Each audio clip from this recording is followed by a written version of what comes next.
ఓం శ్రీ మాత్రే నమ. Hello friends, welcome to my YouTube channel. ఈరోజు శరన్నవరాత్రులు మొదటి రోజు శ్రీ బాలా త్రిపుర సుందరీదేవి. ఈరోజు మనం బాలా త్రిపుర సుందరీదేవి యొక్క కళ గురించి తెలుసుకుందాం. మనకి తెలుసు, శివుడు సతీదేవి మరణించిన తర్వాత సన్యాసం తీసుకొని తను ఏకతాటిగా ధ్యానం చేస్తూ ఉన్నారు. ఇదంతా గమనించిన బ్రహ్మాది దేవతలు, విష్ణువు, బ్రహ్మ, మిగతా దేవతలందరూ కలిసి మన్మధుడిని ఎట్లాగైనా దాని నుంచి బయటికి తీసుకురావాలని ప్రయత్నిస్తూ ఉంటారు. అలాగే ఒకరోజు మన్మధుడిని అడిగి మన్మథ బాణం శివుడి మీద వేస్తారు. అప్పుడు దానికి కోపాన్ని ఎక్కువగా తెచ్చుకున్న శివుడు మూడో కన్ను తెరిచి ఆ మన్మధుడిని భస్మం చేసేసాడు. భస్మం చేసి మళ్ళీ తన ధ్యానంలోకి దిగిపోతాడు. అప్పుడు అదే దారిలో వెళ్తున్న విశ్వకర్ముడు అనే ఆయన ఈ బూడిద భలే ఉందని ఆ బూడిదతో మంచిగా ఒక బొమ్మలాగా తయారు చేసి ఆ బొమ్మకి తన శక్తులతో ప్రాణం పోస్తాడు. అప్పుడు ఆ బొమ్మని చూసిన బ్రహ్మగారు వావ్, బండ అని అంటాడు. సంస్కృతంలో బండ అంటే చాలా బాగుంది అని అర్థం. అట్లా బండాసురుడికి బండాసురుడు అని పేరు వచ్చింది. అలాగే బండాసుడికి ఇద్దరు తమ్ముళ్ళు ఉన్నారు. వాళ్ళు ఎవరో కాదు, విశ్వంకుడు, విశృంకుడు. వీళ్ళిద్దరు బండాసుడి యొక్క తమ్ముళ్ళు.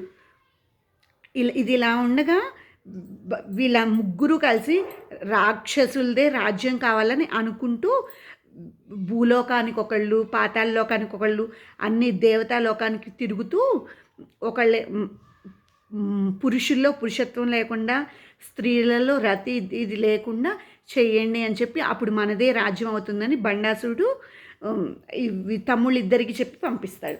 వాళ్ళు చెప్పినట్టుగానే చేస్తూ ఉంటారు. ఇట్లా పురుషుల్లో పురుషత్వం లేకుండా స్థూల రూపంలో వెళ్ళకుండా సూక్ష్మ రూపంలో వెళ్ళి ఈ పనులన్నీ చేస్తుంటారు.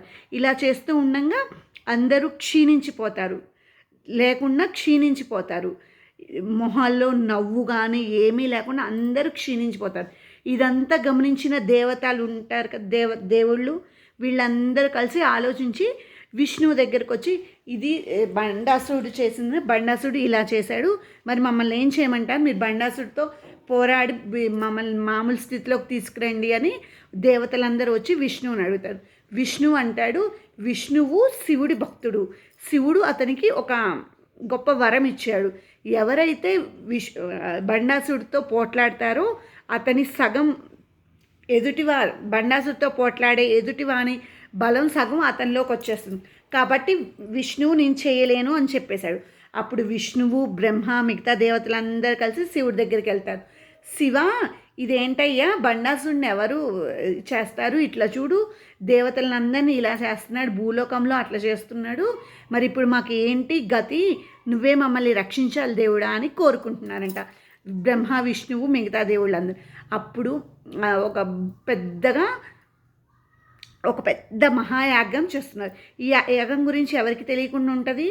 ఆ యాగం దగ్గరికి కూడా రాకుండా దేవతలందరూ సైన్యాధిపతుల్ని పెట్టుకొని బండాసుడు అనే రాక్షసుని స్థూల రూపంలో కానీ సూక్ష్మ రూపంలో కానీ రాకుండా యజ్ఞం చేస్తూ ఉన్నారు. ఆ శివుడు చేస్తూ ఉండగా దాంట్లోంచి ఒక శక్తి పుడుతుంది. ఆ శక్తే లలితాదేవి. ఇప్పటి వరకు మనకి తెలుసు లలితాదేవి ఆవిర్భవించింది. ఇప్పుడు మన బాలా త్రిపుర సుందరీదేవి ఎలా వచ్చిందో మనం తెలుసుకుందాం. లలితాదేవి బండాసుడిని చంపడానికి ఆవిర్భవించింది కదా.